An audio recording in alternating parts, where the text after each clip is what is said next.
Le vagin le plus sucré de ta terre, ça doit être celui de ta femme. Le vagin qui t'apporte le plus de réconfort, ça doit être celui de ta femme. Certains propos de ce programme ne sont pas adaptés aux jeunes auditeurs. Bienvenue dans le Jeudi Sexy avec le Dr Nastia.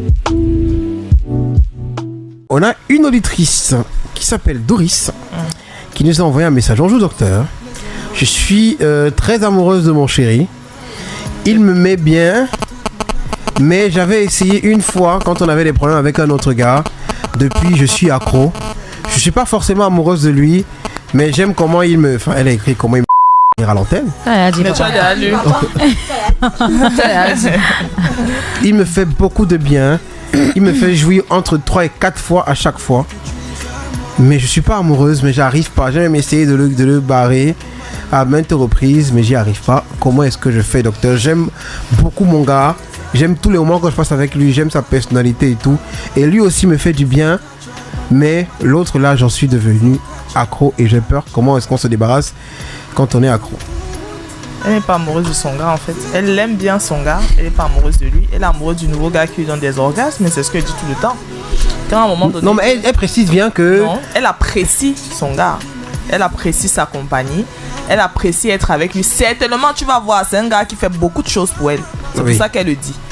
Parce que c'est quelqu'un qui peut-être, tu vas voir sur le plan de la société et tout, il assume tout quoi, comme un mec. Maintenant, elle n'est plus amoureuse de lui, elle est amoureuse de l'autre gars. Donc tu peux pas... Parce que ce qu'elle décrit, c'est pas... Est-ce qu'on jouit seulement et est amoureux, docteur? Non, écoute bien. Il y a l'amour passion. Il y a le sexe plan. Tu peux avoir ton plan. Le plan jamais te faire ce qu'elle dit là. Tu comprends? Le plan va te faire la nécessité. C'est-à-dire qu'à un moment donné, tu vas te sentir, bon ok, il faut que je veux vider, tu vois. Tu appelles ton plan que vous videz, puis basta, après tu penses pas à lui. La plupart du temps, même en principe, quand tu as ton plan, quand tu as ton chéri, tu penses pas à ton... Tu comprends? Ce qui se passe, c'est qu'elle a beaucoup d'affection pour son mari, pour son gars, pour ce qu'il représente pour elle.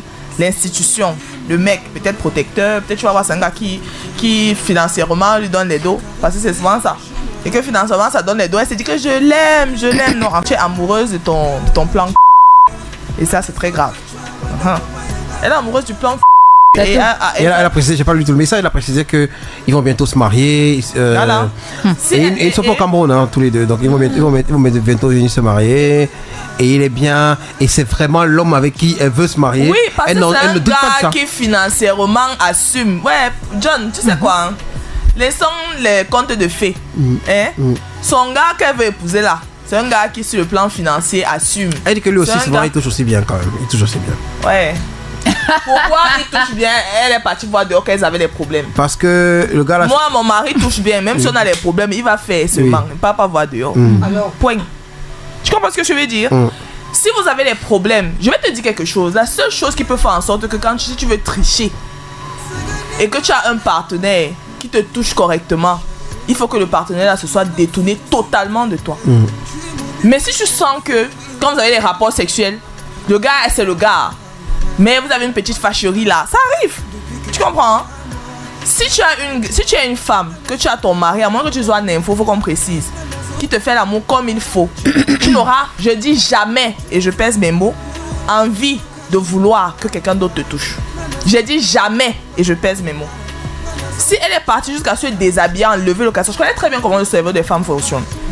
Tu comprends? Ça, c'est une fille, elle va m'excuser, qui est assez légère. Il faut que tu veux peut-être qu'on t'aide, il faut qu'on t'aide pas à pas. Moi, je n'aide pas pour caresser le sens du poil, mais je te dis ce qui est, que tu révises ça. Soit tu es légère, ça veut dire quoi? Ça veut dire que tu t'es pas rassasié totalement. Et tu cherchais quelque chose pour te rassasier. Bien, bref, tu étais dans les colères et puis tu as dit, ah, je lève le pied, pourquoi pas, et tout, tu comprends? Oui. Tu ne peux pas être avec ton chéri qui est engagé. Tu l'aimes bien. Relis un peu sa phrase, je vais te montrer là où il y a le hic. Alors, elle dit, j'aime beaucoup mon chéri. Lui aussi me fait du bien, mais j'arrive pas à me déconnecter de l'autre parce que lui, c'est entre 3 et 4 orgasmes à chaque fois qu'on s'envoie. Non, c'est pas la partie. Il y a une partie, elle décrit un peu son gars là. C'est ça que je veux. Ah oui, elle dit que mon gars est bien, il est attentionné, il subvient à tous mes besoins. Très bien. Et je l'aime énormément. J'ai fini. Ah, possible que je l'aime énormément. Non. Pourquoi tu le subviens à tous mes besoins? Tu prends ça, mais je l'aime énormément. Je vais te dire comment le cerveau des femmes fonctionne. Les femmes ce sont des personnes qui parfois sont embrouillées dans ce qu'elles veulent. Tu vois, et elle a bien fait de poser cette question avant son mariage. Parce que ma chérie, je vais te dire quelque chose. Quand on décide de se marier avec quelqu'un, on prend le tout pour le tout. On prend pas une partie, on laisse une autre partie. Si ton gars te donne pas 3 orgasmes, 4 orgasmes, cherche à comprendre pourquoi est-ce que l'autre arrive à le faire et pourquoi ton gars pas. Soit tu choisis d'aller avec ton mari avoir un orgasme tous les 3 mois, soit tu choisis d'avoir 3 orgasmes avec quelqu'un qui peut-être n'est pas forcément engagé avec toi et qui réussit à te donner ces orgasmes-là. Peut-être parce que vous ne voyez pas tout le temps et qui se prépare. Tu vois un peu.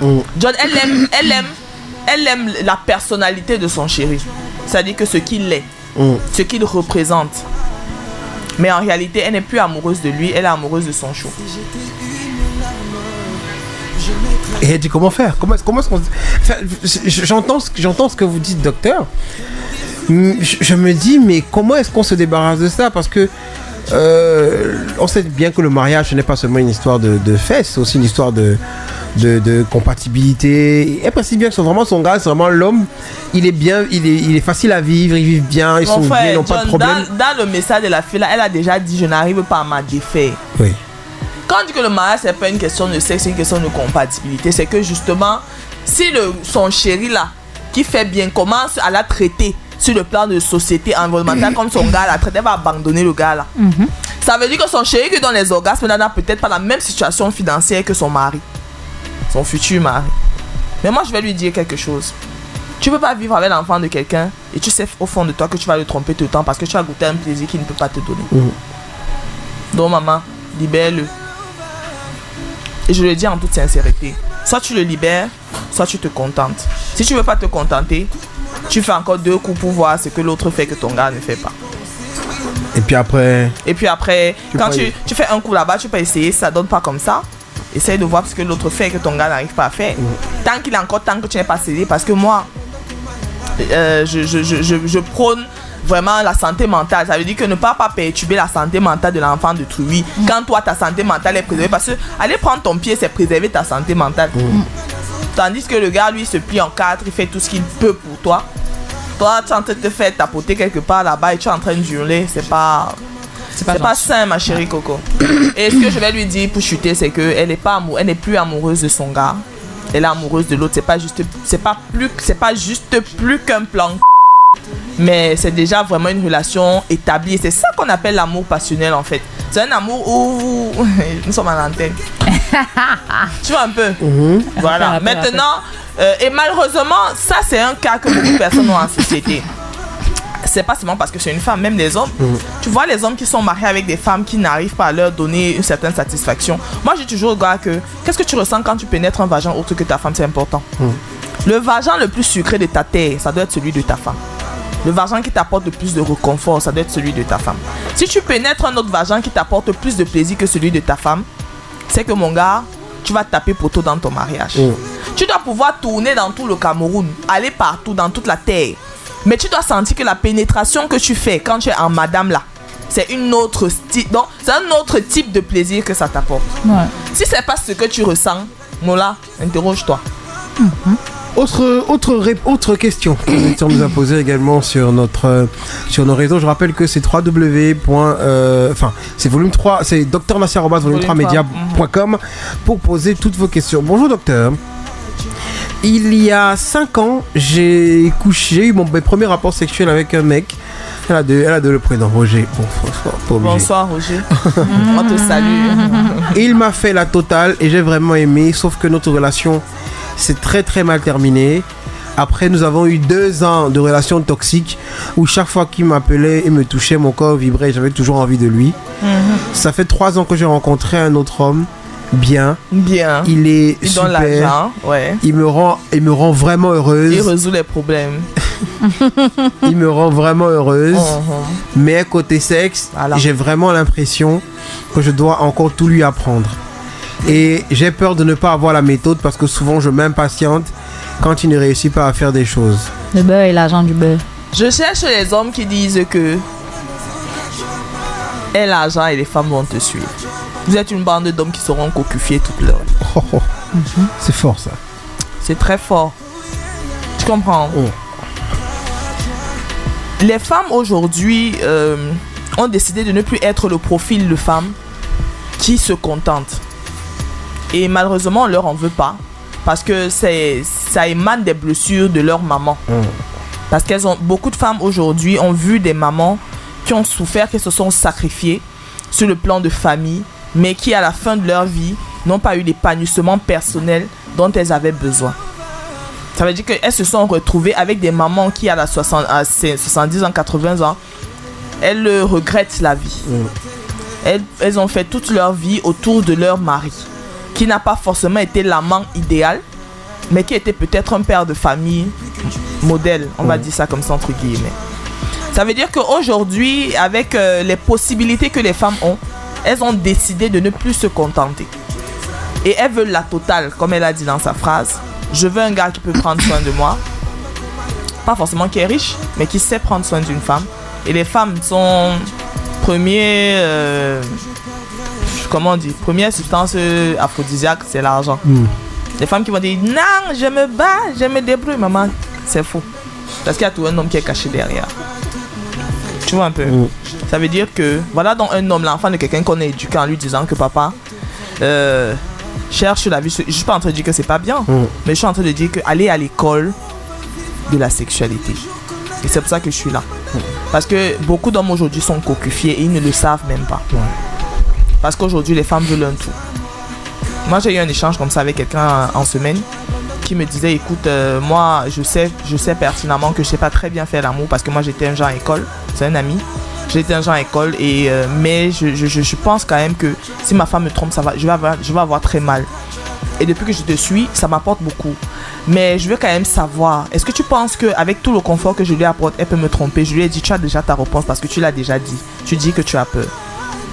Tu vois un peu, non? Comment est-ce que tu dis que vous êtes dans une relation toxique? Est-ce que tu sais qu'il y a des femmes qui passent la vie à sortir avec leurs ex comme ça? Elle avait son mari à la maison, elle dit qu'elle part à la boulangerie. Entre la boulangerie, il y a un hôtel entre sa maison et la boulangerie. Elle s'arrête, elle tire un léger. Moi, j'encourage pas ça. J'encourage les gens à chercher le meilleur en leur partenaire, à faire naître le meilleur en leur partenaire.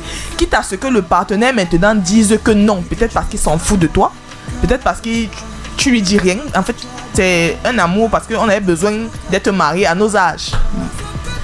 Tu vois un peu ce que je veux dire? Ouais, je comprends. Donc, moi, je voudrais dire aux gens, justement, parce que tu vois, ça, c'est la preuve, comme j'ai vu un reportage récemment, les divorces. Parce qu'en réalité, on ne se marie pas avec quelqu'un avec qui on n'est pas heureux. Laissons la société de côté. À une époque, quelqu'un m'a dit, donc, à une époque, alors, les mariages arrangés. Dans les mariages arrangés, il y avait un truc traditionnel où on met les époux là-bas dedans. Vous devez apprendre à vous connaître. Avant même que ce ne soit arrangé. Parfois même, on éduquait même les mariés pour l'autre. C'est-à-dire qu'on regarde les défauts, on regarde et tout. On t'éduque comme ça parce qu'on sait que tu es moulé pour le gars-ci. On n'aimait pas les enfants des gens. Parce que c'est ça qui fabrique des petits psychopathes, comme on disait à la dernière émission. C'est qu'on est dans des familles où la mère ne joue pas bien, elle est tout le temps nerveuse. Le père est là-bas. Parce qu'il faut savoir que les hommes, ce sont des espèces d'entonnoirs. C'est-à-dire que toi, tu es là-bas dans tes énervements. C'est chez lui que tu renvoies ça. Lui, il est en train d'encaisser tes situations d'énervement et tout. Mais les femmes ont l'impression que les hommes rien jamais ne les dérangent. Alors que si ils sont affectés, ta mauvaise humeur affecte ton gars le matin. Tu es de mauvaise humeur parce que ton gars ne te touche pas bien. Maintenant, alors, il fait comment? Il ne connaît pas. Maintenant, lui aussi, s'il est con pour ne pas vouloir apprendre, il se dit que moi, j'ai mon zizi. Le zizi doit bouger, ça entre, ça sort, ça entre, ça sort. Terminé. Il n'est pas dans autre chose. Voilà. Donc, allez à l'éducation, à la sexualité, les gars. C'est très grave. Je rappelle, les amis, vous pouvez poser vos questions sur drnastia@volume3media.com. Bonjour. Et voilà, je fais un hashtag nota bene pour dire ceci. J'ai vu un commentaire. Il n'y a pas que le sexe dans la vie. La sexualité, c'est toute la vie, John. Tu vois un peu. Je cherche à dire aux gens que la sexualité, c'est toute la vie parce qu'on se marie pas pour avoir une place dans la société seulement. On se marie pas pour être respecté dans la société. On se marie parce qu'on a vu quelqu'un. On a vu quelqu'un en qui on a mis sa confiance, en qui on a dit ok, je vais finir ma vie avec toi. Ça déjà c'est le début de la sexualité. Si vous n'arrivez pas à comprendre ça, si jusqu'aujourd'hui en suivant le jeudi sexy, si vous n'arrivez pas à comprendre ça, ouvrez encore bien vos oreilles, comprenez encore bien. Parce que la vie c'est la sexualité. Les entreprises se détruisent parce que les gens n'arrivent pas à garder leur pulsion entre leurs jambes. Parce que les gens n'arrivent pas à se contrôler. Parce que les gens ont un manque. Parce que les gens sont instables sur le plan émotionnel. il y a beaucoup d'entreprises bâties par des géants qui tombent comme ça à cause d'une histoire de 100 caleçons. On a l'histoire de R. Kelly. Il y a tellement de trucs qu'on peut citer comme ça. Mais ça, c'est la sexualité. C'est un manque d'éducation à la sexualité. C'est un manque de prise en charge de nos maux liés à la sexualité. Voilà. Autre message arrivé ce matin. Bonjour docteur et bonjour à vous et merci pour tout ce que vous faites. Docteur, je me rends compte progressivement que j'aime le sexe hard. Je trouve que mon chéri est beaucoup trop doux. Il ne me dit pas des mots. Parfois j'ai envie qu'il me traite de cochonne de Parfois j'ai envie qu'il me traite de cochonne et de mais il est très doux. Alors ça se passe bien, plutôt bien. Ça m'arrive d'avoir des orgasmes, mais je sais pas, j'ai envie de pimenter le truc et j'ai vraiment envie qu'on passe à un niveau supérieur. Ça fait 8 ans qu'on est ensemble, ça s'est toujours bien passé, mais là j'ai vraiment l'impression qu'il faut qu'on update. Comment faire pour lui faire comprendre? Tu achètes des menottes, ma chérie Coco, tu achètes une corde. Tu viens voir ton gars, tu dis attache-moi. C'est un fouet. Tu lui donnes, tu lui dis fouette-moi. Quand tu dis que si tu dis que tu es malade, tu commences à le fouetter donc pour que lui... Mais si ça rame là-bas. Ça rame comment? Les fouets de bondage sont assez doux, c'est des ficelles. Ouais, c'est en cuir, c'est en cuir. C'est des ficelles. Si c'est un conservateur, que tu m'amènes quoi? Non, il y a pas que... Il y a l'effet de spontanéité quand on veut avoir un sexe BDSM, ça a toujours un impact. Il va dire, hey, Bengue. C'est-à-dire que... Tu vas pas dire que attache-moi, il va dire que... Parce que tu as parlé. Un jour, tu lui donnes rendez-vous hors de votre cocon familial où il va se sentir honteux. Tu lui dis, écoute chérie, je veux qu'on sorte un peu derrière. Tout viens. Tu as déjà tes menottes bien gardées là, tu as ton petit fouet, tu as ta corde au cou là. Tu dis, écoute, tiens, ça va. Ou bien tu prends même temps, tu commences à t'attacher sur le lit. Sur le rebord du lit, tu lui donnes le fouet, tu dis que fouette-moi. Mais si le gars est barate, il va te fouetter fort, papa. Si tu viens de faire un truc. Si il te gardait, donc il va te taper là. J'ai envie de raconter une anecdote, mais franchement, on va convoquer la réunion familiale. Parce que tu es attaché. Tu as sa merci. Il va te fouetter. T'es chicoté. Qu'est-ce que tu en fais? Ça m'a fait passer par mon mari, le gars est vicieux. Tant que tu dit ça un jour où tu l'as énervé. Ouais, Seigneur. Il dit que tu veux que je te fouette, non? Attends, d'accord. Tu vas lire. Il va te taper ici. Il va dire qu'aucun de tes enfants va venir te sauver ici là. Bon, tu essayes quand même. Ouais, il faut essayer. Mais pas avec le fouet, va doucement. Non, mais les fouets là sont quand même assez doux. Mais je veux dire que si le gars veut te traiter, maman. C'est qu'il va t'attacher. L'homme a sa force physique, non? C'est-à-dire que même si le fouet est doux comment, il va quand même s'y mettre. Il va te battre. Et très fort. Et très fort. Très fort. Jusqu'à tu vas dire que non, c'est pas le genre là. Tu vas dire que te fouette, non? Viens, maman, je vais te fouetter. Alors, le dernier message de la série aujourd'hui que je vais lire ce matin. Alors, je demande à Tina de fermer ses oreilles parce que ça va la choquer. Okay. Bonjour, docteur. Je suis très conservatrice dans côté sexe et pratique. Mais il s'est avéré qu'une fois, j'ai essayé le doigt dans l'anal et j'ai beaucoup aimé, ça m'a vraiment beaucoup stimulé. Depuis, je ne sais pas comment réessayer, j'ai vraiment envie de me préparer. J'ai vraiment beaucoup aimé et j'ai vraiment envie de réessayer. Mais tout le monde en parle comme étant quelque chose de grave. Est-ce que sur le plan médical, est-ce que c'est si grave que ça? C'est parce que j'ai vraiment envie de recommencer. D'abord... Attends, c'est un homme ou c'est une femme? C'est une femme qui demande. Elle s'est mis le doigt dans l'anal une fois et elle a aimé ça. Pas elle-même. On lui a mis. Ah, ok. Maintenant, elle demande à moi, docteur, est-ce qu'il y a l'ordre des nationales des médecins? Tu demandes s'il y a un problème. En plein volume 3. Si elle doit dire, si c'est mal. Maman, il faut écrire dans la boîte, on va te répondre là-bas dans la boîte. Oui, fais un message dans la boîte mail. Fais un message dans la boîte, mais ma chérie Coco. Mais elle demande si c'est dangereux pour la santé. J'ai dit que moi, en plein.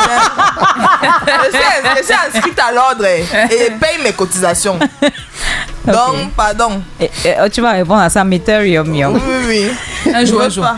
Je veux pas les choses qu'après on commence à dire que voilà alors. En tout cas, il faut aller consulter Dr Nassela sur eBay. Gars, pardon. Va derrière, va te dire. Va derrière, ma chérie, je vais te répondre. C'est là, comme ça, là, le président de l'ordre m'écoute. Le ministre de la Santé, là. Demande seulement, non. Mais elle a dit qu'elle va répondre dans la boîte, non? C'est dangereux pour la santé, tout, non? Mais il n'y a pas de problème, c'est... Il faut aussi taper sur Google et voir, non?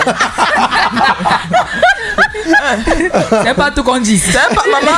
La limite, on est blagues. Pardon. Voilà. On m'a dit que un médecin formé au Cameroun incite à l'ordre des médecins. C'était pas encore incite à l'ordre des médecins, c'est à l'égalité et tout. On m'a dit que oui. Pardon. Ça devient quoi? Ça devient quoi? Maman va se goulou. Déjà que les gars, je souffre d'abord déjà à la base avec le petit qui dit ouvertement là. Oui. C'est bien encore dit l'autre. Dans les profondeurs. En profondeur que... c'est dangereux pour la santé. Tu demandes à qui? Elle demande au docteur, non? Non, maman, je ne refuse pas ta demande. Mais il faut savoir que il y a des choses que nous, on ne peut pas vous dire. C'est aussi librement à l'antenne. Donc, ça porte quand même... Il faut savoir que nous aussi, on veut voir nos enfants grandir. C'est aussi ça. Retrouve la vibe sur ton téléphone via nos différents comptes de réseaux sociaux Facebook, Instagram, X et TikTok. Volume 3 Cameroun.